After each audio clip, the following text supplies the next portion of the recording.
Hi, I'm Guy Lawrence, and you are listening to the Guy Lawrence podcast. If you're enjoying this content and you want to find out more and join me and come further down the rabbit hole, make sure you head back to guylawrence.com.au.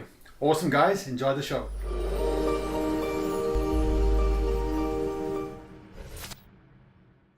Matt, welcome to the Yeah. podcast.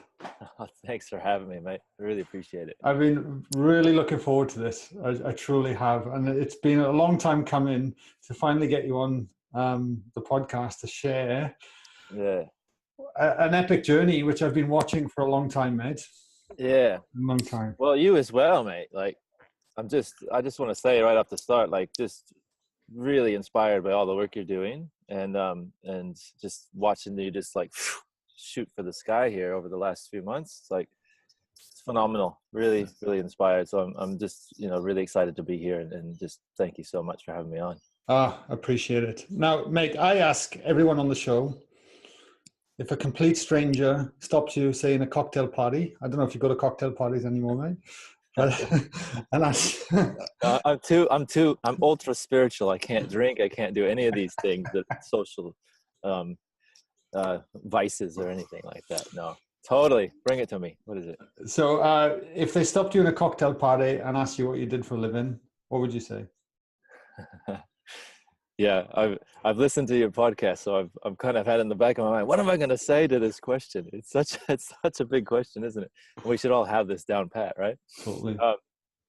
Yeah. So I thought about that, and I used to say that I would I work with sound and breath to help people sing their soul song, and over the last few months, I've kind of let that go, because what I'm realizing is more and more that this work is coming through me, and the more I move myself out of the equation, my ego, the more it can flow, and the more that benefits people get. And so what I do now is I kind of call myself the spiritual doorman.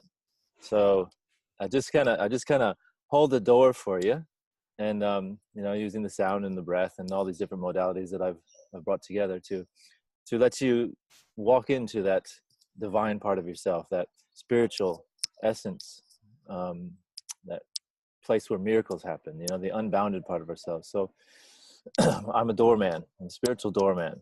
I love it, mate. I love it. Yeah. Mate, while we're recording as well, I'll get you to see the mic is clipping your collar, and I can, there we go. I've made that schoolboy error a couple of times. Yeah. So that's perfect. Much better. I'll just keep my hand like this. There you so everyone watching just need a pipe or a cigarette there. Yeah. Oh, I love it. I love it. And with what you just said, then if I hear that 5 years ago, I'd be going like, huh? Yeah. What? Weirdo? Kind of what? But as I've been on this journey, like yourself, and this, as you sort of learn and grow and experience, I think experience is the precursor to change and everything that can happen. And when I experienced your work for the first time, I was like, and this must have been what, 4 or 5 years? Must have been at least 4 years ago, wasn't it? 3 or 4 years ago. Yeah, good. Yeah, 4, 5, something like that. I was like, holy shit. You blasted the doors off me with sound and vibration, and I actually started to have this embodied experience for the first time, because I was not thinking with the analytical mind. That's it. And the moment I did that, Matt, it was like, oh my God, I get it. I really get it. And until then, I had all my beliefs, I had all my, everything around me. That's it. Well, you just hit it right on the head there, right? Like I need you to start pitching my work, because that's that's it. That's exactly it's one of the hugest benefits of working with sound, is that they used to think that sound, there's just a small part of our brain that is interpreting sound, and so they said, oh yeah, it's just the I don't know what they call it, the sound part of the brain that interprets it, right? And then once they started to actually see brains in real time, which is only the last 30, 50 years or something, then they're able to see real time how the brain is actually interpreting the sounds, and it's utilizing all parts of our brain. There's no activity that you can do other than actually making sound than listening to sound that stimulates more parts of the brain. Wow. So we're working all the way from the oldest part of the brain all the way up to the newest part of the brain, just from listening to sound. So you basically are, it's like exercise for the brain. So in that moment, you've got to let go of all your beliefs, all your thoughts, all this, you know, stuff that's happening. And then you've got the whole other component where your body's actually vibrating to the sounds that are coming through. So you get this visceral experience as well. So it's like inspiring sensations in the body. And so you hit it on the head there when you said, it's just my thoughts, my beliefs, everything went out of the way, and I was able just to drop in. And that's the beauty of it. It makes so much sense. It was almost like, I recall, and I had, the only other experience I had, not that it was same but different, was an ayahuasca experience. And that was which, you know, you don't do every day, but and that was, I guess, the first time when I felt really present. When I let go, when I realized how much in my head I'm living my life. Yeah. And then when I came and did your workshop, like you say, there was a point where you get to the pure present moment. I know Joe Dispenza actually calls it a nodal point from a neuroscience term, because he says it's the collapsing of the wave. It's where wave becomes particle, and it's that present moment is a nodal point. And all right on. Yeah, which is, I heard that before. Cool. Fascinating me. Yeah. I rehearsed that so I could remember it and throw it into make it sound cool. But yeah, fantastic. But it's amazing what that work did for me, because it really started to give me a reference point to go, holy shit, I can get out of my mind. Yes. And get back to this present thing. And obviously there's different modalities and tools to do so, with what we both teach. But it was incredible. So my question to you is, Matt, how the hell did you get into it? Yes, that's it. It's like anything, isn't it? We think we know what we want to do with our lives, and then we start to experience life, and then all of a sudden we find ourselves somewhere else. And that's kind of the synopsis of the journey I've been on. And that you know, there's many different avenues that I was just searching. I've always been a seeker. You know, why are we here? Who am I? You know, all these questions that just, you know, haunt us all. And so I started exploring, and I had been blessed with, my dad was really into personal development, self-help, and you mix that with the fact that I was a very defiant child. So none of the traditional punishments that would work on me, I just would rebel and fight back, until he decided the solution was that I had to sit in my room and listen to these cassette tapes at that time of these, you know, Wayne Dyer, Brian Tracy, Earl Nightingale, you know, all these cats, Anthony Robbins, you know, back in the day. And so I'm laying in the floor as like a 9, 10, 11-year-old doing these different meditations, listening to these guys. Some of them were so monotonous. It was the most painful thing ever as a child to listen to this, but it started to grow on me. And so, you know, that was my introduction. And that kind of, you know, was where I started to understand this whole spiritual aspect. And then I started exploring just many different things through my life. Different challenges came up, and then it became more of a world exploration, working with healers in South America, working with different teachers throughout the States, and you know, now teachers here in Australia, and just really devouring what is consciousness and metaphysics, and went and got a master's degree in spiritual psychology, and just everything just seeking. And so what I noticed then, as I started to gather all this wisdom and all these different techniques and these modalities, is that they all kind of point to for me, it was a sound. They all work on this idea that all of creation is vibration, and vibration is in essence sound. And so all of creation is sound. So when I started to click into that, started to understand that, then it was like, it just illuminated all this stuff that I was looking at, all these different things that seemed to have, you know, different reference points, and they all just kind of merged. And for me, it was like, wow. And I was, you know, studying acting and, you know, pretending to be in bands and stuff when I was in LA, you know, trying to find myself. And so that all layered on top of this metaphysical, and it was like music and sound and performance and art, and, you know, it just all came together. And so that's how I kind of started to find that way in. And then it was working with clients and just trusting, really just trusting. And next thing I know, here I am. Yeah. Amazing. Now, there was definitely, like, I obviously know you very well now, and there's you're definitely in flow. There's no question about it, right? You know, you're just flowing with life, rolling with it. You're on purpose, and you're making huge differences in the world. That's Now, just a good social media campaign. Is that that's how that is? No, now, yeah. I truly believe we all want to find our purpose in life, because I think that the more we're on purpose, the more life feels effortless, even though we work really hard and we get up and we almost work harder in some respects. But once that we're aligned with the heart as well as the head, it's like this, I don't know, like this focused laser beam or something, and we get much more traction, right? So the question I'm trying to lead to for you, and I know a lot of people listening to this will be curious, is that it takes massive courage, I think, to step into it. So there must have been a point where you've gone, I've got to honor this noise that's coming out of me, this sound that, you know, almost a voice inside of you, to then move in that direction. Was there a tipping point where you've gone, sod it, or did it just organically grow and it was effortless?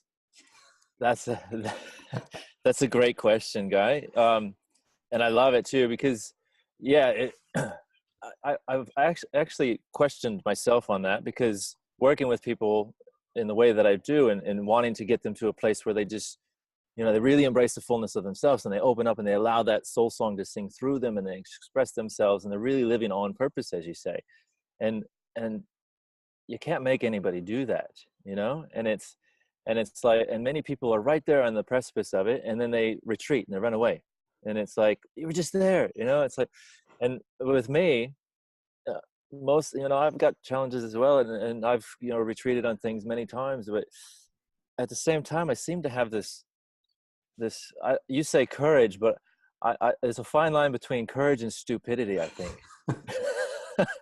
Because I think I've always had this almost like a no fear kind of thing in me. I don't know where it comes from, but I just have this ability to leap and then pick up, or just, you know, fall and then pick up the pieces, you know.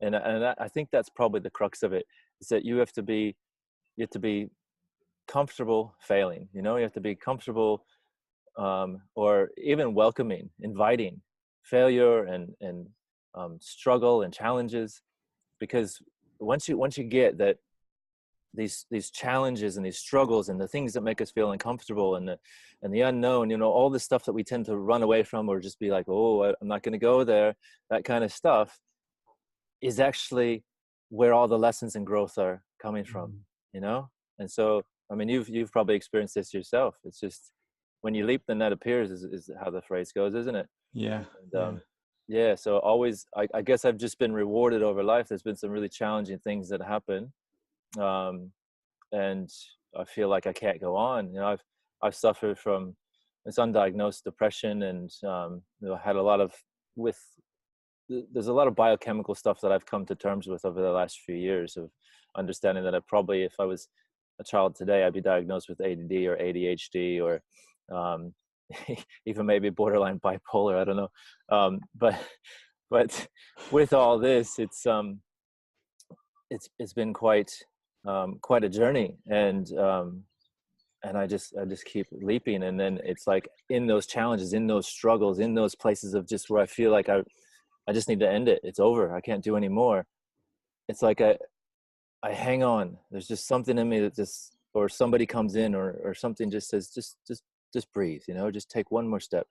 And then it's like the next day comes forward, and something miraculous happens, something amazing happens, you know, a new idea comes in, a book, or a process, or some event happens. And it's like, and I'm like, shit, if I would have just stopped there, I wouldn't have experienced all this. And so that's like kind of always in the back of my mind. Things might be really tough. It's overwhelming. I can't go on. This is too much. I've got to quit. I've got to stop, or life's just too much for me. I'm like, oh, wait a minute. What's next? What's just around the corner? You know, something's going to change. And so that's just always given me that ability to just step through whatever it is, and just be comfortable being uncomfortable, you know? It's always like you're flying by the seat of your pants, going Yeah. on the edge constantly. And sometimes, and I can completely relate right now. And you almost just want to go, I just want to take a break or a Yeah, breather. But I, that's it. I was driving through the city the other day, and I was watching, these corporate people walking in their, Italian suits and whatnot, and just had their suitcases and everything, and just really looking on purpose, on focus, ready to go. I'm like, why can't I do that? I just want to have a 9 to 5, maybe work 50, 60 hours a week, come home on the weekends, have some time off. No, yeah, I've always got to be seeking, always got to be pushing, always got to be flying by the seat of my pants and just doing more and more. yeah. There's definitely an argument for both. That's for sure. Uh, but So, yeah. look, what's been amazing, like you're saying, on that edge all the time. Like, we'll get into it in a little bit, but you've just released a book this week, which is what Mm, I'm itching to tell everyone about as well. yeah. And like just seeing you, this journey of you evolve. I mean, you were in a gig in was it Telstra or Optus? Optus, yeah, Optus actually invited this work in. So, I saw that photograph mm. zoom past your Facebook feed, and my words were like, "Holy shit, Matt, that was incredible." You must have been reading my mind Yeah. at the time. I was like, holy shit. So you had a hall of Optus staff coming Mm. in. How many came in for the sound session? There was about 400 in that room. 400 people. It was really cool that they did it. It was for one of their like annual or biannual training events, so they're teaching their employees all kinds of new stuff, and the whole idea was, I think the catchphrase was business not as usual. And so, Okay. all these corporations, they're seeking, we're all looking for what's the next thing, it's how do we stretch beyond our boundaries. And so now all this stuff is starting to come into these environments. They're looking at wellness from not just physical wellness, but also, mental health, and, your biochemistry and your state of being, and what can we bring in to help people be more whole, more inspired, more fulfilled in their careers, in their lives. And they know that it's beautiful to watch. But yeah, it was a really pivotal moment for me to go into that realm It was again. amazing. Yeah, again, but just put this on the stage instead. So Yeah, why don't we use that as an example to talk us through? Imagine that all the listeners today that haven't experienced your work before. yeah. Sort of break it down, what happened on the Optus day and what people could expect if they come to your workshop or experience your work. Like, how, Yeah, map it out for us. map it out. Oh, it's one of those things, I hate to say it, but it's a very experiential thing. When I hear people say that, I'm like, oh, what a bunch of marketing hoo-ha, You got Just to tell come, you got to pay money. No, but it really is. And it basically how it works is, with a room like that, you come into a room and it's quite confronting, and you're talking about sound and expression and this kind of stuff, and it starts to freak people out. And you're like, oh, am I going to have to stand up here and sing? Am I going to have to be on stage? And it's one of the most confronting things for people. And so the first part is really starting to anchor in what sound, and we set our intentions, and we come together as a group. So that's where I really start, is really, how do I bring everybody together? Because healing always starts when we're relaxed. Okay, if we're stressed, there's no way you're going to get to healing. So you've got to get to a relaxed place, and you've got to be relaxed in this group, and we got to be able to work synergistically together. And so I utilize a bit of slow breathing techniques, a bit of intention setting, where we actually write down on a piece of paper, what's our intention, start to get our heads around it. Then I start to explain a bit about the sound, and we actually then start doing, I call it sounding now. I used to call it chanting, but that has a bit of dogma around it, or toning, and that too kind of freaks people out. So let's say sounding. We're just going to make some sound. That seems to sit a bit better with people these days. So we sound, and all that is just using like a vowel sound. Let's say like an ah or an o or a om is like the cliche chant, right? Yeah.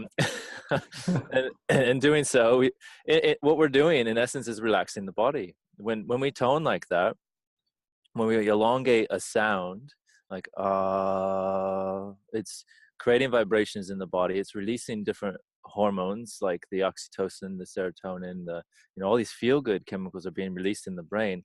It's really fascinating because if you think about it from a physics, just the sound, the physics of sound, right? so your vocal cords vibrate, and then they push up against the molecules in the air, and then those molecules then vibrate through, they pass that vibration along. And so if you're in a room where we're all toning like this, those vibrations are moving the molecules in the air, right? And then also our cells, mostly consisting of water, which is 4 times greater conductor of sound than air is, are moving to those vibrations as well. So in essence, we're touching each other with our voice. Yeah. So it's, and like from like the biology or the physiology of it is, if you touch somebody, then oxytocin is released, and that's the love hormone, right? And so by toning together, we're actually getting all loved up. It's really cool. So that's where we start, right? And then from that space, we've got everybody together, and we've got everyone kind of feeling comfortable, feeling safe. And then I blow people's brains up, right? Yeah, you do. We do an active breath. So we stimulate the breath, then to stress the system a bit. So what we want to do is we want to get you to that edge where you feel a bit uncomfortable, so that you can then be inspired to move into growth. So it's an active breathing process, and then merged with the sounds. So I use gong, didge, drums, Tibetan bowls, crystal bowls. I make different sounds with my voice. So it's a whole like symphony of sound. Some might refer to it as noise, but it's just basically what I'm doing at the beginning is I say activated, but it's really a stimulation. It's like a louder, more percussive kind of things to really stress the system and really push people to that place where they feel a bit uncomfortable. They come to their edge, because if we're able to come to our edge and then relax into that, like I said before, that's where the growth comes from, right? And so we push people a little bit with the sounds, with the breathing, and then they get in this kind of altered state, this hypersensitive state. And then from that place, we have access to a larger capacity within ourselves. And that's when I start to elongate the sounds, open them up, allow the breath to relax. And then we start to not only expand and relax in the body, but we expand and relax in our consciousness. And then we go to that place where I was saying, I open the door. I say, come on in. You are much more than this physical body. You are much more than this mind. And let the sounds carry you, because they're going to be elongated. There's different levels of sound. There's different harmonics that are coming through, and how that's stimulating the brain is actually eliciting a response that takes us into an altered consciousness. Like you mentioned, the ayahuasca, that's another great tool to move into altered consciousness, so we can expand beyond the beliefs, the ideas, the history, the experience that we have within ourselves that we tend to hold on to, and see things differently. A new perspective will emerge, a new insight. And then we bring that back in. So that's kind of the overview. Great explanation, and it really is an unnerving experience. It was for me the first time, like that edge you talk about. It's almost like, for me, it was this new terrain that it was almost like the body knew what to do, but my head had no idea. And I was, thinking about it, and then I would get caught up in the phenomena almost. Yeah. But it's a great way of teaching you to be separate from it and observe it, and then actually watch what goes on. And then you can, like you say, relax a bit with that edge and work with it more. That's what I found for myself as I've gotten used to it. That's it. And that, you take out all this, metaphysics, quantum physics of sound and spirituality and all that. And just the crux of that, being able to be comfortable in that discomfort, be able to find peace and harmony within yourself as there's stresses around you, that translates into life as an invaluable resource, right? Like, I can say this much.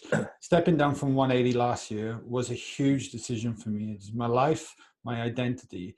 And if it wasn't being able to do this kind of work and being able to understand myself and the subconscious and that edge, I wouldn't have had the tools for it to translate out in my day-to-day life. It was the very act of being in these kind of experiences and knowing that, then I could start to observe it in my daily actions.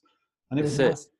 It's huge. I know. And that's the critical thing. That's why I was so excited about going to Optus and being in that corporate environment, because I think that's one of the missing components, is that we don't, this spirituality, this, this kind of conscious work is just frowned upon, because there's a lot of woo-woo associated with it, right? And it's like, but the practicality of it and the benefits that emerge from it in our everyday life is huge. And once these, and this is what's happening, these corporations and society is really starting to embrace this. I think we're going to be living more as as conscious humans, more whole within ourselves and more able to, you know, in that space, when you're more harmony, when there's more harmony within yourself, then you're able to create more harmony outside of yourself. Yeah. And so that's you mentioned the book. That's really what this book is about. Is about, you know, gaining command of your. There's 4 things you can have command about: is your breath, your body, your mind, and your emotions. And those 4 things, to me, create what I call, in essence, those are all vibrations. Okay. And actually, we're transmitting those as frequencies outside of ourselves to create an atmosphere around us. And so if we have command over those 4 things, then we have command over the atmosphere that we're experiencing around us. And actually then we have command of the life we're living. Whereas most of the time we don't take command of those, and it's just out of harmony, out of our control. Then we look around us, and what we're transmitting, which is echoing back to us, then appears to be out of control and out of harmony. And so we're in disempowered place. But if we empower ourselves and take command of those things, which is what this work is encouraging, and all these different modalities that we talk about, then we walk through our lives that way. And then that transmits out of us, as well as we're able to hold that for others. And so we're more compassionate, we're more loving, we're more understanding, we're more accepting. And the one I love is we're more kind, you know? And I think that all starts inside, and finding that ability to maintain that peace and harmony with all the stresses that we have in our lives. I think that's one of the holy grails of this work, this personal development, this self-help, is that, oh, if I do this work, then everything's going to flow, everything's going to be easy. And it's just not true. Yeah. Like it's life's going to be tough, life's going to be hard, challenging at times, and beautiful and amazing. But if you can maintain that balance in yourself as you go through these things, then that's when everything around you changes. It hasn't really changed, but you have, and so you see it completely different. Yeah, I love it. Oh, While you mentioned that, can you mention the 4 components of your book again? Oh, yeah. Well, it's an aspect of the book. So the 4 components, what I was referring to, is what I call the vibrational signature. So in essence, the way that I see sound, because I kind of alluded to this at the beginning, is that all these different modalities came together, right? And that I was realizing what the ancients and mystics have talked about, and now quantum physics, which is really exciting, is that everything is vibration. And, you know, this is scientifically proven now, that everything's in vibration, you know? And you still hear me all right? Yeah. It's crystal clear. This earplug fell out, and I was like, oh, I can't hear. And so everything's vibration. And that, and what I started to then pull together is that, well, what is the vibration that we're transmitting? Because we're actually, in essence, sending out a vibration. And so they measure this. You can measure the heart frequencies, you know, it's electromagnetic fields, the vibration, and they're able to tell when you're in a relaxed state or a stressed state, or when you're feeling love or when you're feeling hate, or, you know, these many different studies. And you've had a lot of these people on here that have been talking about this on your podcast, which is amazing. And so basically that's a frequency. The thoughts that you're transmitting, that you're thinking, it's actually a frequency or a sound. And the foundation of all these things is your breath. You know, if you're not breathing, well, obviously you're dead, right? So if you're not dead, you're not thinking, so you're not transmitting thought. If you're not breathing, you're not feeling, so you're not transmitting emotion or heart vibrations. And then also the voice that's coming out of my mouth is an accentuation of my breath. And so, you know, if I have a command of my breath, I have command of my voice. And then obviously the body is a result of those 3 things. So that's the 4th component. So you've got your mind, your emotions, your breath, and your body. Those are the only 4 things that we ever have the ability to take command of. And once we get that, and once we realize that we can take command of that in any situation, whether it's stressful, whether it's confronting, whether it's peaceful, whatever it might be, when we own that, then that's when we drop into this place that we realize that life is happening through us, not to us. And then we get off of this reactive place, we get out of fight or flight, we drop into ourselves, and we own it. We found the secret. I love it. We stop looking externally, right? There really isn't an external, just our perception of it. Yeah, it's huge. And what's the book called, man? Oh, it's called Love Your Vibe. Love Your Vibe. I love it. Love it. Yeah. You know, the first proofreader I had look at that said, "Oh, you got to change that title." I said, oh, I almost killed her. I love that title. Don't touch it. Leave it alone. Leave it alone. It is the vibe. The vibe we give out is absolutely everything. I'm so convinced of that now, 100%. And the components that you break down to influence that, like you say, we have control. We can take control of these ownerships, and there's skills. I believe there's skills that you learn. No one. Absolutely. Well, you think about it. What we've learned not to do. We've learned differently. We've learned to react. Yes. To life instead of to take command of life, and that's what's nurtured and taught through society, through our schools, through our churches, our families, all these places. We just keep passing it down, and we're much more than that. We're so much more than that. Yeah, amazing. Hey, I want to touch on one other thing, because I've mentioned it. I've talked about it a little bit on the podcast before, and that's ayahuasca. I've mentioned the name because somebody will be going, what the hell is that? Drop down the rabbit hole, do you? just a little bit, because I experienced it. Whether I'd go back in a hurry is another question. Yeah. And I give it a huge amount of respect when I did it. Yeah, I think that's a key thing to mention, is to respect it as well. Yeah. So, because you just came back from one recently, and I was fascinated. We had a really good conversation around it. And it's the insights that come from it into everyday life, I think, are the most important things that come. How do we incorporate it, and how can we become a better person for it day to day? I think that is the key. The one thing that shits me, maybe that's a bit harsh a word, and it's just human nature in general, but we go seeking things to try and fix our problems. And quite often we're looking externally again, as opposed to complementing the internal work we're already doing. Yeah. Would that be a fair estimate? Yeah. Was there a question in there? No, I'm making a statement. No, I absolutely, I'm with you, mate. Yeah. Yeah. So what is ayahuasca, and what happened the other day or other week? I found myself in a room vomiting and pooing myself. No, no, it's not like that.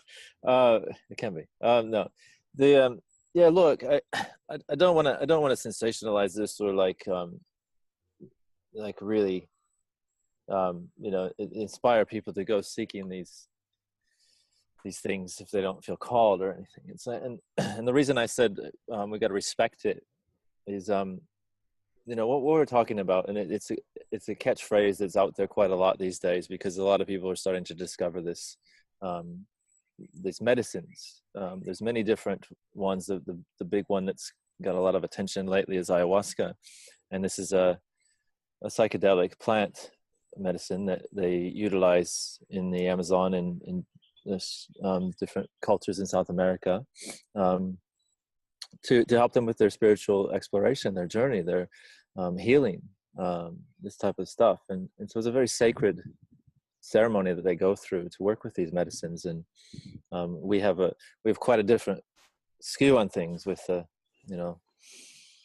being drugs and that kind of stuff. And so I just really wanted to stress that at the beginning before I go into this, is that it's something to respect and something to honor. And actually a lot of plants are spiritual plants, are medicine plants, and we disrespect them. And I think that's all coming back to this, that we got to be more in harmony in ourselves first, and then we can be more in harmony with the world as well, and all it has to offer, all its beauty, all its nature. And so you mentioned it. What is it? It's a plant medicine that you work with is to alter your consciousness, basically, and go into this spiritual realm. It elicits visions, it elicits different thought patterns, and takes you on many different kind of journeys. And so I did just come back from one where I really went fairly deep into it. It's something I've been wanting to do for a while, because I worked with it probably 20 years ago for the first time, and it helped me heal some story around what drugs are and abuse and this kind of stuff within myself. And it was was really, challenging experience. And it was something, like you said, I didn't want to touch it for years. Didn't want to do it again. But then I started working in Peru, doing volunteer work over there, and got introduced to some teachers that actually work with that quite intimately. And the experiences that came out of that are invaluable. I had one experience where actually that was one of the pivotal points in working with sound. Is I was in the jungle, there's no music, there's nothing, there's no electricity, and we're working with this medicine. The shaman has a bunch of leaves that he's shaking, and that's the only sounds. And then his akeros that he's singing, calling the spirits of the plants and the spirits of the jungle, and honoring this medicine and this wisdom. And then at one point he just took a break, and he stopped his akeros and he stopped his shaking. and I, in my mind, thought, oh, he's put on this amazing track on his iPhone or whatever, right? And the music was just, whoa, just blowing me away. I'm like, that's a good song. I got to ask him what that is when we come out of this. And then it hit me. I'm like, wait a minute. I'm in the jungle. There's no radio. There's no music. There's no instruments here. What's going on? And I realized I was listening to the spirit of the jungle, to the sounds, the symphony of life that was all around me. And that's when I got it on a visceral level, like everything is vibration. And so, that kind of experience, you can't measure that. And it was because of working with that medicine and shifting my perception that I was able to reach that. I could have walked through that jungle 100 times with my normal everyday consciousness, beliefs, ideas, labeling this tree as that, labeling that bird as this, and not heard that music, not had that aha. And the list goes on, like we could do like a whole podcast on the experiences with that. So it's just and breath. And the thing is, that's the other thing that I want to say is meditation and breath work and, sound healing, and all these different modalities that are accessible to us in our everyday life. And they can elicit similar responses. They can take us to this place where, we're in altered consciousness. And we have actually the biggest pharmacy is within us, all these, we can actually release DMT in our brains, which is the chemical in the ayahuasca that's allowing us to travel with that. And so just take note. Like I always work with when we're working with the breath, that's one thing I'm in the back of my mind, like we're eliciting this response, this chemical release to take us to an altered state by working with the breath, working with the sound, working with our intention. That's another sound, right? The intention. And that's probably one of the most powerful of all, our intention. Like that's it, man. Oh, it's huge. Yeah. And thanks for sharing that, Matt. And I raise it because, I've spoken about it on a couple of times. I've blogged about it before, and I do get people approaching me and things. And I just think it's a conversation where that needs to happen for the curious people, but at the same time to highlight the respect that's needed with this kind of work if you choose to go down this path at all. This complements the work that you're already trying to search anyway. It's not going to resolve it, I don't think. It's like a tough schoolmaster. I look at it as. It is. That's pretty full on. But Matt, I'm aware of the time and the conversation. So I ask everyone on the show certain questions.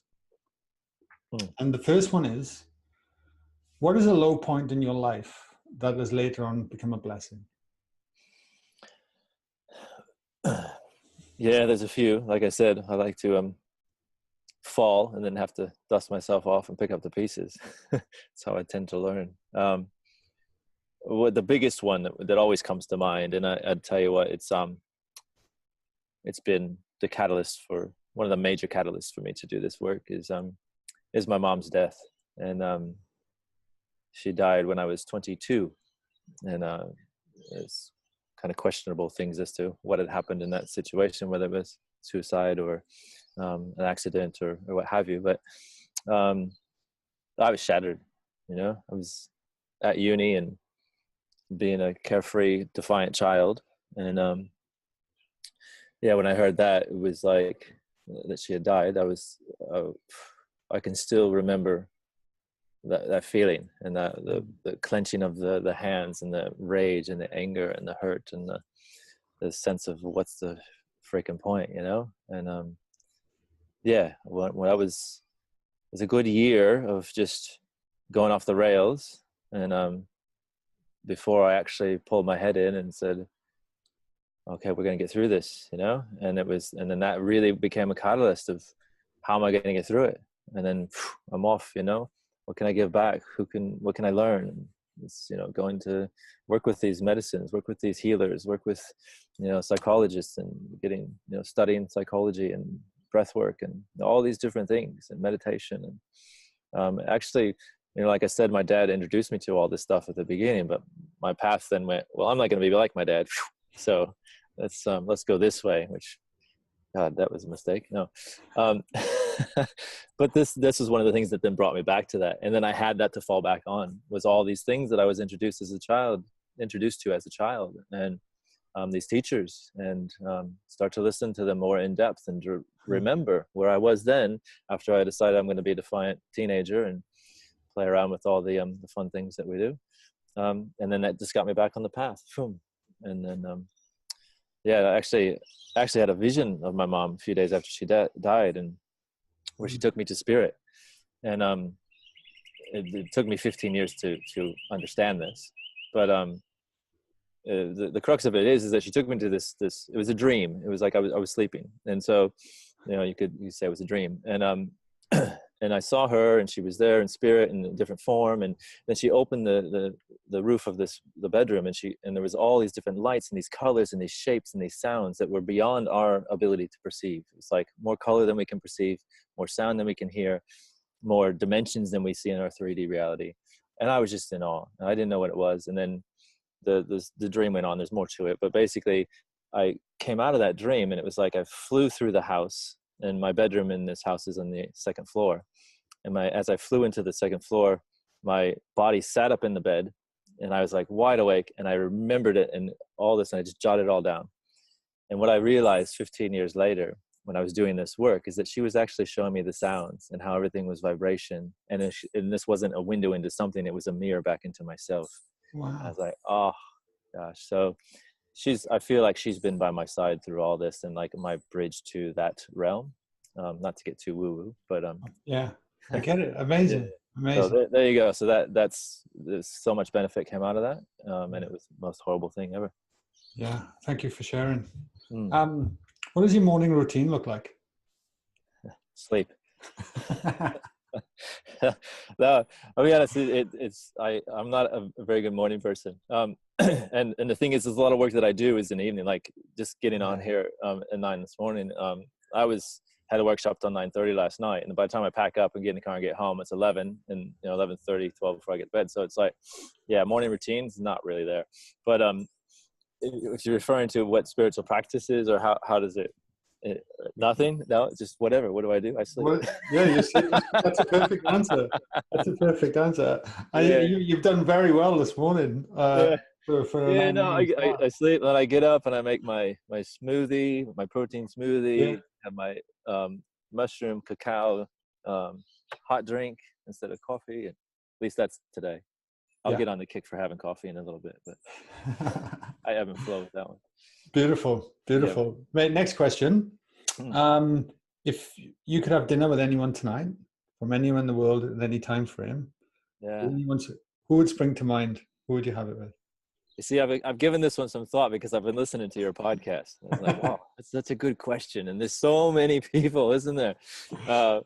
And so I was driving the other day after I listened to one of your other podcasts. I think it was Kieran Ray or something. Kieran Ray, yeah. Great. That's a great one, man.